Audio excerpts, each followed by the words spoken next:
तरफ से ये प्रेस कॉन्फ्रेंस रखा गया है, जिसमें हम लोग अपने विभाग की उपलब्धियों को बताने जा रहे हैं। जिसमें कि सबसे पहले मैं शुरुआत करूंगा कि राज्य में जो 46 पॉलिटेक्निक कॉलेज हैं, जिसमें से कि 45 पॉलिटेक्निक कॉलेज जो अपने भवन में संचालित हो रहे हैं, और एक जो बचा हुआ है बहुत शीघ्र वो भी अपने भवन में संचालित होना शुरू हो जाएगा।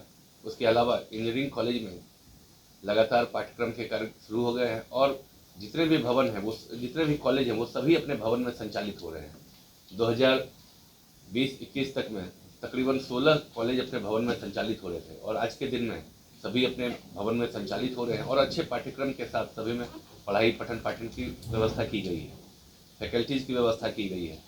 जो बच्चे हम लोग के यहाँ हैं उनके खेल कूद की व्यवस्था की गई है, और उनके लैब से लेकर सारे जो टेक्निकल चीज़ होते हैं उसकी व्यवस्था की गई है।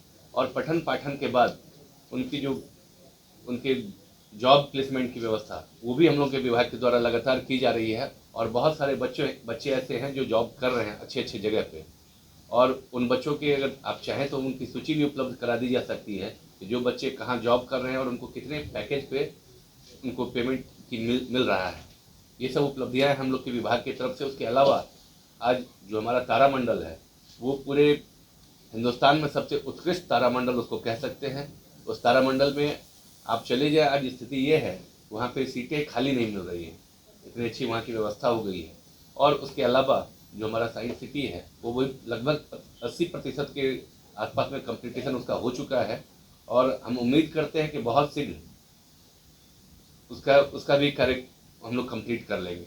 महोदय ने जो बताया है हमारे डिपार्टमेंट के बारे में, कुछ इश्यूज है जो हम आपके सामने रखना चाहेंगे। बेसिकली आप जानते हैं कि हमारे डिपार्टमेंट का जो ऑब्जेक्टिव है, एक तो हमारा टेक्निकल एजुकेशन की क्वालिटी में इम्प्रूवमेंट लाना, और दूसरे हमारे जो छात्र छात्राएं हैं उनमें एक साइंटिफिक टेम्पर डेवलप करना या विज्ञान के प्रति उनमें अभिरुचि पैदा करना। ये बेसिकली हमारे विभाग के दो उद्देश्य हैं। और 7 निश्चय के तहत 7 निश्चय 1 और 7 निश्चय 2 दोनों में विभाग में कार्य किया गया है। 7 निश्चय 1 में जैसे सर ने बताया 38 हमारे इंजीनियरिंग कॉलेजेस है हर जिला में, सभी का अपना बिल्डिंग बन चुका है और अपने बिल्डिंग में ये कार्यरत भी है। और हमारे 46 पॉलिटेक्निक कॉलेजेस है, 45 अपने बिल्डिंग में चल रहे, और जो एक बचा हुआ है वो भी बहुत जल्द अपने बिल्डिंग से काम करना शुरू कर देगा। इंफ्रास्ट्रक्चर में हम लोगों ने ध्यान दिया है, क्योंकि माननीय मंत्री महोदय का ये निर्देश था कि ये पूरी तरह से आवासीय रहे। हम लोगों ने वहाँ फैकल्टी के लिए भी हम लोगों ने रेसिडेंसेस डेवलप करना प्रारंभ कर दिया है। जहाँ पे रेसिडेंसेस अब कम पड़ रहे हैं वहाँ पे अतिरिक्त रेसिडेंसेस के लिए भी हम लोग काम कर रहे हैं।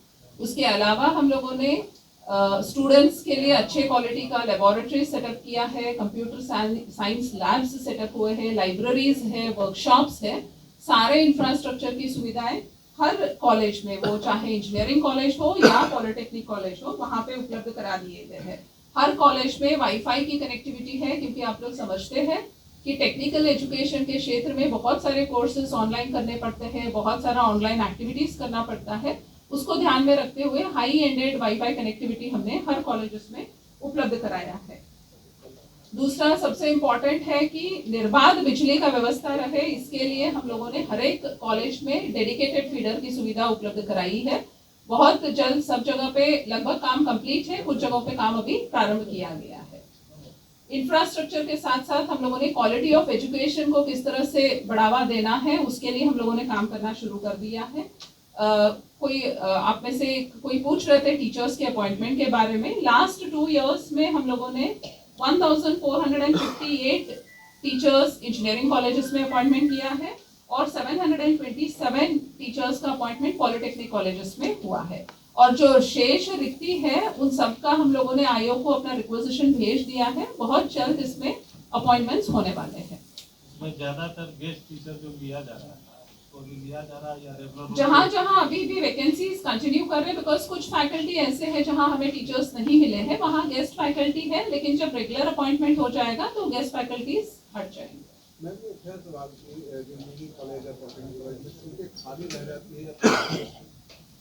हम नामांकन का आपको फिगर्स बताएंगे, वो भी है हमारे पास। नामांकन में इस साल 2024-25 के 2024-25 के सत्र के लिए बीटेक के लिए यानी इंजीनियरिंग कॉलेजेस में 84.87 यानी 85% का अभी भी नामांकन हो चुका है। अभी इसमें सेकेंड राउंड ऑफ नामांकन अभी चल रहा है, तो इसमें और सीटें भरने की उम्मीद है। इसी तरह से हमारा पॉलिटेक्निक में 81.57% का नामांकन हो चुका है और अभी मॉपअप राउंड 5 अक्टूबर तक चलेगा, तो इसमें भी सीट्स भरने की उम्मीद है। और दूसरा, अगर आप इंजीनियरिंग कॉलेजेस का डेटा देखेंगे, 2022 में 82% था, 2023 में ये 72% था और इस साल अभी फर्स्ट राउंड में ही ये ऑलरेडी 85% हो चुका है एंड सेकेंड राउंड अभी इसका शेष है। प्लेसमेंट का क्या व्यवस्था है? बारे में प्लेसमेंट के लिए हम लोग 3 तरह से गतिविधियां करते हैं। एक तो हर कॉलेज में प्लेसमेंट सेल बना हुआ है जो डायरेक्टली इंडस्ट्रीज से कांटेक्ट करके अपने अपने कॉलेजेस में प्लेसमेंट का एक्टिविटी ये लोग ऑर्गेनाइज करता है।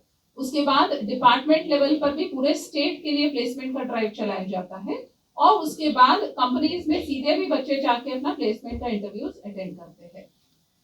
प्लेसमेंट सेल काफी अच्छे से काम कर रहा है और अब आईआईटी पटना के कोलैबोरेशन में, क्योंकि सेंटर ऑफ एक्सीलेंस अब स्थापित हो गए हैं, हम लोगों ने प्लेसमेंट पर भी आईआईटी पटना का मदद लिया है एंड इसके काफी अच्छे रिजल्ट्स आए हुए हैं।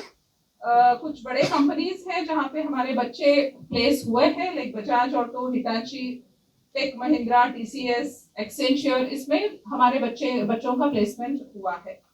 2023-24 में हमने डेटा प्रेस नोट में भी दिया हुआ है। 2023-24 में लगभग 8,200 बच्चों का प्लेसमेंट भी हुआ है। एक नया इनिशिएटिव हम लोगों ने लिया है, बिहार इंडस्ट्रीज एसोसिएशन के साथ हम लोगों ने वर्कआउट किया है कि लोकल जो हमारे यहाँ इंडस्ट्रियल यूनिट सेटअप है उसमें भी हमारे बच्चों को कैसे एब्जॉर्ब किया जा सकता है, उसके लिए हम लोग इनिशिएटिव ले रहे हैं। उसके बाद गया एंड भागलपुर में जो टेक्सटाइल सेक्टर्स है वहां पे हम लोगों के पॉलिटेक्निक के बच्चों को किस तरह से प्लेसमेंट हो सकता है उस पर भी हम लोग वर्कआउट कर रहे हैं, क्योंकि हमें बिहार इंडस्ट्रीज एसोसिएशन से भी इसमें इनपुट मिला हुआ है कि ये एरिया वहां के लिए यूजफुल हो सकता है। इसके अलावा भी स्टार्टअप्स को भी हम लोग प्रमोट कर रहे हैं। हमारे 35 इंजीनियरिंग कॉलेजेस में स्टार्टअप सेल गठित हो गया है और 34 स्टार्टअप ऐसे हैं जहां पे इंडस्ट्री विभाग द्वारा इनको सीड मनी 10 लाख रुपया इंडस्ट्री विभाग द्वारा दिया जाता है। ये सीड मनी 34 स्टार्टअप को मिला हुआ है एंड ये स्टार्टअप हमारे जो है 8-10 स्टार्टअप ऐसे हैं जो बहुत अच्छे काम कर रहे हैं और उसमें से 2-4 लोगों का ऑलरेडी रजिस्ट्रेशन भी हो चुका है। इसके अलावा हमारा जो साइंटिफिक टेम्पर डेवलप करने का या साइंस में जिज्ञासा डेवलप करने के उद्देश्य से जो सर ने बताया तारामंडल के बारे में, इसमें 2 चीज और नया कर रहे हैं हम लोग। एक वर्चुअल रियलिटी और एक 3D थिएटर डेवलप हो रहा है national council of science museum के द्वारा एंड ये फरवरी 2025 तक ये कंप्लीट होने की संभावना है। और इसी तरह से पटना के सैदपुर में हमारा साइंस सिटी डेवलप होने वाला है जिसका सिविल कंस्ट्रक्शन काम लगभग पूर्ण हो चुका है और उसमें एग्जिबिट का काम लगाने का कार्य भवन निर्माण विभाग द्वारा किया जा रहा है। बहुत जल्द ये भी काम कंप्लीट हो जाएगा। हमारा बिहार इंजीनियरिंग यूनिवर्सिटी की स्थापना भी की गई है, अच्छे से इसमें काम चल रहा है। और हमारे पॉलिटेक्निक कॉलेजेस का जो रेगुलेशन होता है वो state board of technical education द्वारा किया जाता है एंड मैं आप लोगों को बताना भी चाहूंगी कि 3 स्ट्रीम्स में अभी हमारा जो पॉलिटेक्निक कॉलेज है पटना का, जो प्रिंसिपल साहब भी यहाँ पे उपस्थित है, 3 स्ट्रीम्स में इनको नेशनल बोर्ड ऑफ एक्रेडिटेशन से एक्रेडिटेशन इनको मिला हुआ है and it is very good thing because बच्चों के प्लेसमेंट्स में भी ये काफी इंपॉर्टेंट होता है। बहुत सारे रिसर्च प्रोजेक्ट से ये लोग जुड़ सकते हैं। तो इस तरह से हम लोग अपना टेक्निकल एजुकेशन का क्वालिटी इंप्रूवमेंट के लिए हर संभव प्रयास हम लोग कर रहे हैं। कैपेसिटी इंफ्रास्ट्रक्चर के बाद हम लोगों ने फोकस किया है अपना कैपेसिटी बिल्डिंग पे, बिकॉज कैपेसिटी बिल्डिंग 2 तरीके से हम लोग काम करते हैं। हमारे टीचर्स का भी कैपेसिटी बिल्डिंग करने की आवश्यकता है क्योंकि टीचर्स को पढ़ाना है हमारे बच्चों को। तो टीचर्स के लिए हम लोगों ने कैपेसिटी बिल्डिंग का प्रोग्राम किया है। आईआईटी रुड़की और आईआईटी पटना के साथ हमारा टाई अप है जहाँ पे हमें टेक्निकल कैपेसिटी एनहांसिंग प्रोग्राम्स हम लोग चला रहे हैं। और भोपाल में जो टेक्निकल टीचर्स ट्रेनिंग इंस्टीट्यूट है वहां पे भी हमारे टीचर्स की ट्रेनिंग होती है और विपाड़ में भी हम लोगों के टीचर्स का ट्रेनिंग होता है। उसके अलावा हमने स्टूडेंट्स के लिए भी बहुत सारे नए स्ट्रीम्स इंट्रोड्यूस किया है। आप जानते हैं कि जो ट्रेडिशनल स्ट्रीम्स होते हैं mechanical, civil, engineering, computer science, electrical, उसके अलावा हम लोगों ने नए स्ट्रीम्स इंट्रोड्यूस किया है जैसे artificial intelligence, internet of things and machine learning. इस तरह का स्ट्रीम्स हम लोगों ने इंट्रोड्यूस किया है बिकॉज प्लेसमेंट पे ऐसे स्ट्रीम्स की काफी महत्व होती है। आईआईटी पटना के कोलैबोरेशन में हम लोगों ने सारे पॉलिटेक्निक कॉलेजेस में सेंटर ऑफ एक्सीलेंस स्थापित किया है। सेंटर ऑफ एक्सीलेंस में हाई एंडेड लेबोरेटरी सेटअप किए जाते हैं जहां पे बच्चों को उसका ट्रेनिंग दिया जाता है, उसका एग्जाम्स लिए जाते हैं एंड जब ये एग्जाम्स पास करते हैं तो उनको सर्टिफिकेट्स मिलता है जो उनके प्लेसमेंट में काफी मदद करता है। एंड ये centre of excellence her polytechnic में स्थापित की गई है और आईआईटी पटना द्वारा इसको चलाया जाता है। आईआईटी मुंबई और आईआईटी रुड़की से भी बच्चों के लिए सर्टिफिकेट कोर्सेज चलाए जाते हैं जो इनके प्लेसमेंट में काफी मदद करते हैं। एनआईटी पटना में हम लोगों ने इंक्यूबेशन सेंटर स्थापित किया है 47.76 करोड़ का और ये स्टार्टअप एटमॉस्फेयर प्रोवाइड करने में बच्चों का मदद करता है। बच्चों के पढ़ाई के साथ साथ हम लोगों ने ध्यान दिया है उनके फिजिकल एंड मेंटल हेल्थ पर। तो हर दिन हमारे कॉलेजेस में योगा का सत्र चलाया जाता है, फिर उनके लिए प्लेग्राउंड्स की व्यवस्था की गई है। एनुअल बेसिस पे हम लोगों ने यहाँ पे स्टेट लेवल पर खेलकूद कार्यक्रम उमंग का आयोजन हम लोग कर रहे हैं हर साल और अपने अपने कॉलेजेस में भी खेलकूद का कार्यक्रम नियमित रूप से ऑर्गेनाइज किया जाता है। एंड बच्चों के ओवरऑल डेवलपमेंट को ध्यान में रखते हुए हम लोगों ने एम्फेसिस दिया है उनके सॉफ्ट स्किल डेवलपमेंट में और उनके लैंग्वेजेस पे हम लोगों ने काफी ध्यान दिया है। उसके लिए हम लोगों ने लैंग्वेज लैब अलग सा सेटअप किया हुआ है हर कॉलेज में जहाँ पे बच्चों को इंटरव्यूज में कैसे प्रिपेयर किया जाए, कैसे लैंग्वेज स्किल्स एक्वायर किया जाए, ये सब पढ़ाया जाता है।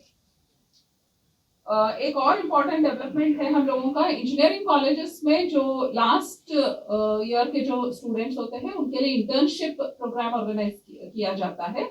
2 महीने का इंटर्नशिप प्रोग्राम होता है और हमारे जो पब्लिक सेक्टर यूनिट्स है, कॉर्पोरेशन है स्टेट गवर्नमेंट के, उसमें उन लोगों को इंटर्नशिप का प्रोग्राम ऑर्गेनाइज किया जाता है और उसके लिए 10,000 रुपए प्रति स्टूडेंट वो कंसर्न संस्था को भी हम लोग अवेलेबल कराते हैं क्योंकि इंटर्नशिप प्रोग्राम इंजीनियरिंग कॉलेजेस के करिकुलम का एक हिस्सा रहता है।